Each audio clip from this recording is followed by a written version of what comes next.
I knew the room had already judged me by the way the silence thickened when I introduced myself.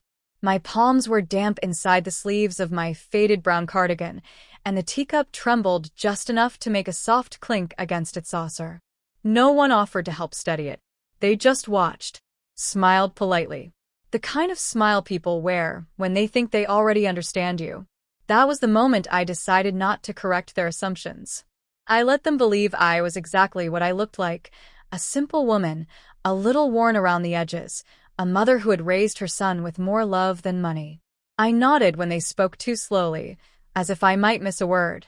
I laughed softly when they made jokes that brushed against my dignity, like thorns hidden in velvet. And I told myself, just listen, Amina, just watch. Because sometimes the truth shows itself best when you stop trying to defend your place in the room. Before all of this, my life was quiet in a way that felt earned. I lived in a modest house at the edge of the city, the kind of place where the paint peeled a little at the windows and the gate squeaked if you didn't lift it just right. Every morning, I woke before the call to prayer, brewed my tea strong, and sat by the kitchen window as the sky slowly softened from black to gray. My son, Imran, was my only child. I raised him mostly on my own after his father passed away suddenly when Imran was 12. Those years shaped us both, me learning how to be strong without becoming bitter, and him learning responsibility far earlier than most boys his age. We were never poor in spirit, even when money was tight. I taught at a local school for many years, saved carefully, invested quietly. I learned early that dignity doesn't announce itself loudly, it hums underneath your choices. When Imran told me he was getting married, he looked nervous in a way I hadn't seen since his university entrance exams. Her name is Sarah, he said, stirring his tea too long. Her family is, well, they're different from us. Different. That word carries many meanings depending on who says it. She's kind, he added quickly, and intelligent. Her parents are very accomplished. I smiled and reached for his hand. That's good, I said. Accomplishment is not a flaw. But inside, something tightened. Not fear. Not jealousy. Just awareness. I met Sarah a week later. She was lovely in a gentle way, soft-spoken, careful with her words, eyes that searched your face before she smiled.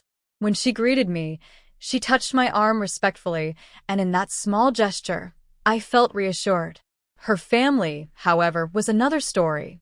They invited me to their home for tea, a large house in an upscale neighborhood, marble floors that echoed beneath my shoes, walls decorated with framed certificates and photographs of people shaking hands with important-looking men.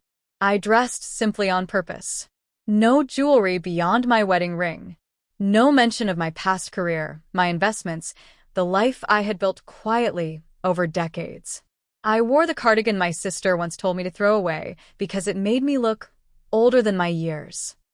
When Sarah's mother opened the door, her eyes flicked down and up again so quickly she probably thought I didn't notice. "You must be Imran's mother," she said, warmth practiced, not felt. "Please come in." The sitting room smelled faintly of expensive perfume and polished wood. Everyone sat very straight. Their questions came politely, but they were weighted. "Where did you say you live again?" her father asked. "What work do you do now?" her uncle added, emphasizing the word in a way that felt deliberate. I answered simply. I let my sentences stay short. I smiled when they explained things to me that I already knew. At one point, Sarah's cousin leaned toward her and whispered something. I didn't hear the words, but I saw Sarah's shoulders stiffen. The tea grew cold. They spoke about wedding venues, about guest lists that sounded more like networking events than celebrations. When they mentioned costs, their eyes slid toward me, measuring, calculating. "Oh, don't worry," Sarah's mother said lightly. "We understand these things can be a burden." A burden. As if love itself came with an invoice I couldn't afford. I nodded. "Yes," I said softly. "I suppose we will manage in our own way." That seemed to settle something for them. The conversation shifted. They relaxed. The judgments, having found their place, no longer needed guarding. On the drive home, Imran was quiet. "I'm sorry if they made you uncomfortable," he finally said. I looked out the window at the blur of streetlights. They didn't, I replied truthfully. They revealed themselves. He frowned. What do you mean?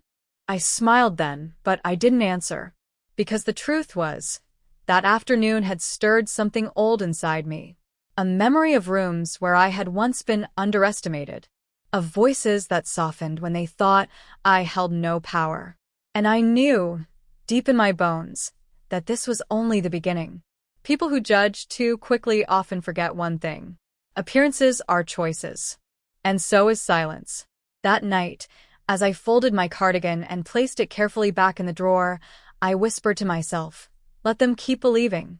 Sometimes, you don't need to announce who you are. You just need to wait for the right moment to stand up straight.